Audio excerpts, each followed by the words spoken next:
No one's coming for me. Not anymore, he said, his voice low and distant, as if he were lost in his own world. He seemed unhinged now, more dangerous than ever. But he wasn't looking at her. She might have a chance. Nia's eyes darted around the room, and she noticed a small set of keys lying on the coffee table, her car keys. She could make it outside, get to her car, and drive off before he could stop her. It was her only chance. She moved slowly, carefully, keeping her eyes on him as she reached for the keys. Her fingers brushed them, but Mark didn't notice. He was too absorbed in his muttering, his back turned to her. Nia's breath quickened as she slid the keys into her pocket. She had to move fast. She couldn't wait any longer.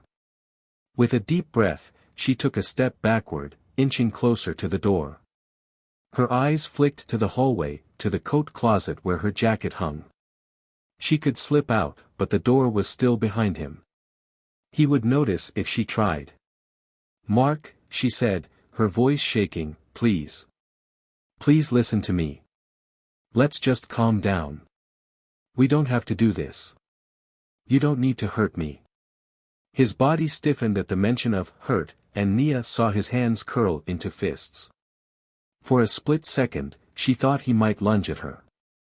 She braced herself, her heart racing in her chest. But instead of attacking, Mark suddenly took a step back. His hands dropped to his sides. He seemed almost deflated. "I just wanted someone to see me," he whispered, his voice barely audible. "But I guess no one will ever see me, will they?" Nia took a cautious step toward him. "Mark, you're not invisible. You just need help. Please let me help you. Let me call the police, get you some help. It doesn't have to end like this." There was a long silence as Mark looked at her, his face unreadable. Then, slowly, he turned away, his shoulders slumping in defeat. "You're right," he muttered, his voice hollow. "I'm sorry. I didn't mean to scare you." Nia's breath caught in her throat, unsure if this was an opportunity to escape or a dangerous moment of false calm. But for the first time that evening, she saw a flicker of the man she had once known, a man who had been kind, if a little troubled. This wasn't him, not really. She knew he needed help, but she didn't know if he was willing to accept it. She took a careful step forward, still uncertain but hoping beyond hope that the worst was over. The silence between them was thick, almost suffocating. Nia took another step forward, but every inch closer felt like it might trigger something in Mark, something she wasn't ready to face. His shoulders were slumped, his head down, but she wasn't fooled by his momentary lapse in aggression. He was unpredictable, and she could still see the glint of madness in his eyes. "Mark, please," Nia said, her voice trembling. "You're not a bad person. You just need help. You don't want this isn't you." But Mark didn't answer. Instead, he stood there, motionless, like a statue. The tension in the room felt unbearable. Every second dragged on, her heartbeat pounding in her ears as she waited for him to move, for him to speak, for some kind of resolution. And then, without warning, his head snapped up, his eyes locking with hers. They were no longer empty or vacant, they were sharp, focused, and full of something dark. Something dangerous. "You think you know me?" he asked, his voice suddenly hard, biting. "You think you understand what I need? You think you can fix me?" Nia's stomach twisted as he stepped toward her again, his movements slow and deliberate. There was no more hesitation in his stance. No more confusion. Just a clear, focused intent. She took a step back, instinctively putting more distance between them. "I'm just trying to help," she said, her voice softening, her eyes trying to reach the part of him that wasn't consumed by anger and bitterness. But she could see it now, clearer than ever, the madness had taken root in him. "You think I need saving?" His laugh was cold, hollow. "There's nothing you can do for me, Nia. Nothing. Not anymore." He moved faster now, his steps quickening, and Nia's heart skipped a beat. She turned, running for the door, but before she could reach it, Mark was there, blocking her escape. His body slammed into hers with terrifying force, pushing her back into the room. She stumbled, her breath knocked out of her as she hit the floor. Nia. Mark's voice was a low growl, and he loomed over her like a predator closing in on its prey. You think I'm going to let you leave? You think you can just walk away? Nia scrambled backward, her hands desperately trying to push herself up. But she was already cornered, there was no way out. Her eyes searched the room frantically, looking for anything she could use as a weapon, anything to protect herself from the man who had been, just hours ago, a stranger to her in every sense of the word. You don't have to do this, she said, gasping for breath as she fought to stand. Please. You can still walk away.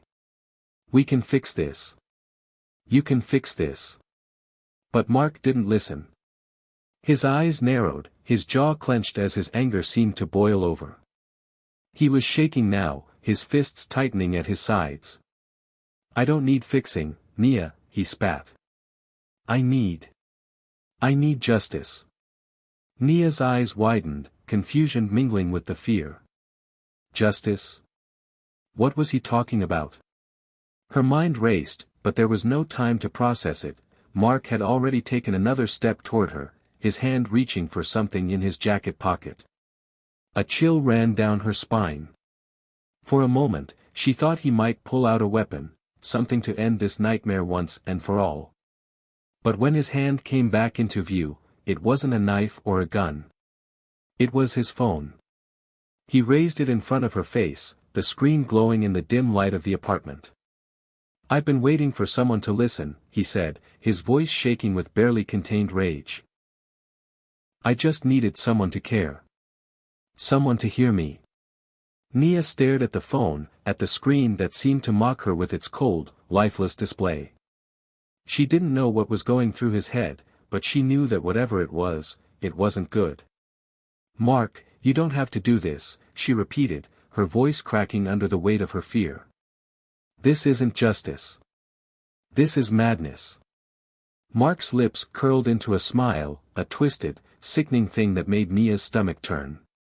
You still don't get it, do you? You think you can fix me, but you can't. I'm beyond saving. He was inches from her now, the air between them thick with anger and desperation. Nia's breath came in shallow gasps as she tried to back away, but the corner was closing in, and Mark's presence felt like a wall she couldn't break through. Suddenly, there was a noise at the door, a loud, insistent knock. The sound was like a lifeline, and Nia's heart leaped in her chest. Open up. A voice shouted from the other side. It was muffled, but it was unmistakable. This is the police. Open the door now. For a split second, Mark froze. His gaze flickered toward the door, his expression unreadable. Nia seized the opportunity, lunging forward with all the strength she could muster. She shoved past him, making a dash for the door. But Mark wasn't done. With a roar of fury, he reached out, grabbing her wrist and yanking her back with terrifying force. No, he shouted, his voice ragged. You're not leaving. The door burst open just as Mark yanked her back into the room, the force sending Nia crashing to the ground once more. But this time, she didn't land alone. 2 officers rushed in, weapons drawn. They immediately assessed the situation, eyes locked on Mark. One of them, an older officer with a gruff demeanor, shouted at Mark to drop the phone and step back. But Mark was too far gone. In a split second, he lunged toward the officer, his hands raised as if to strike. The officers reacted quickly, moving in to restrain him with swift, practiced motions. Nia sat up, her heart pounding in her chest, her breath ragged from the adrenaline coursing through her veins. The officers wrestled Mark to the ground, their voices stern as they commanded him to stop resisting. One of the officers turned to Nia, offering her a hand. She took it gratefully, her legs trembling beneath her. It's over, the officer said softly. "You're safe now." Nia nodded, but she didn't feel relief, not yet. The nightmare wasn't over, not for her. But at least she was alive. And that was all she could focus on in that moment. As the officers cuffed Mark and led him out of the apartment, Nia was left to process everything that had just happened. The fear. The uncertainty. The terror of being trapped with someone who had slowly shown his true nature. But now, as the police took over the situation, she could finally breathe. The worst had passed. And somehow, against all odds, she had survived. Nia's heart raced as the aftermath settled in. The ringing in her ears subsided, but her pulse was still wild from the adrenaline. She hadn't realized until now just how close she had been to losing everything. To losing her life. But there was no time to dwell on the terror she had just experienced. She had to keep moving. Keep breathing. The officers had taken Mark away, but Nia's thoughts lingered on him. What had caused him to snap like that? What had driven him to this point? The answers weren't clear. Maybe they never would be. But one thing was certain, she had survived. And no matter what happened next, she had the strength to face whatever came her way. The days that followed were a blur. Nia moved through them in a fog, replaying the moments from that night over and over in her mind. Every glance, every word, every shift in Mark's demeanor. What had set him off? What made him snap? She could hardly make sense of it. All she knew was that she was alive, and that had to mean something. The police had been thorough in their investigation, but Nia could feel herself slipping into a strange, quiet panic. Her home, the place she had always considered a sanctuary, had become a battleground, a place where fear and violence had once reigned. And now, it seemed like the echoes of that night would follow her forever. Nia found herself staring out her apartment window one evening, the world beyond the glass bathed in the soft glow of Christmas lights. The holiday season was supposed to bring comfort, joy, and warmth. Instead, it felt hollow, a reminder of how quickly everything could turn upside down. But she wasn't the same person she had been a few days ago. The fear that had gripped her was still there, but it was muted now. Something in her had shifted. She had survived something that few people ever did. And though she didn't know what would come next, she knew she was stronger for it. Her thoughts were interrupted by a soft knock at the door. Nia's heart skipped a beat, her muscles tensing at the sound. She was still on edge, still wary of every unfamiliar noise.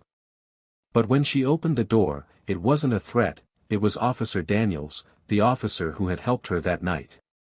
"Hey," he said gently, his voice warm but steady. "I just wanted to check in.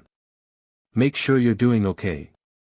Nia exhaled, feeling a wave of relief wash over her. She had been avoiding contact with anyone, unable to deal with the flood of emotions that seemed to crash down on her at any given moment. But now, she couldn't help but appreciate the small gesture of kindness. I'm okay," she said, managing a small smile. It wasn't entirely true, but it was close enough. "Thank you for everything. For saving me." Officer Daniels nodded, his expression softening. "I'm just doing my job. But you're stronger than you think. You made it through something that most people wouldn't have." She couldn't bring herself to say it, but part of her felt like she hadn't made it through alone. There had been others, countless lives touched by Mark's descent into madness, and Nia couldn't help but think of them. Had she been the only one who had survived? Or was there something more to his story that they hadn't yet uncovered? Officer Daniels seemed to read her thoughts. "Don't worry about him. He's going to face justice for what he did. You're safe now. But if you ever need someone to talk to, we're here." Nia nodded, grateful for the offer but unsure of how to respond. She was still processing the events, trying to make sense of the chaos, trying to find a way forward. But she knew she wasn't quite ready to dive back into the world just yet. The officer gave her a reassuring smile before stepping away, leaving Nia alone in her thoughts once more. She closed the door softly and leaned against it, taking a long breath. It had been a few days, and though the worst was behind her, she felt like she hadn't truly faced what had happened. She wasn't sure when the sense of fear would finally leave her, but she knew she had to fight it, had to reclaim what was hers. Then, just as the soft ticking of the clock filled the silence, her phone rang. It was a message from her best friend, Claire. "Are you okay? Can I come over?"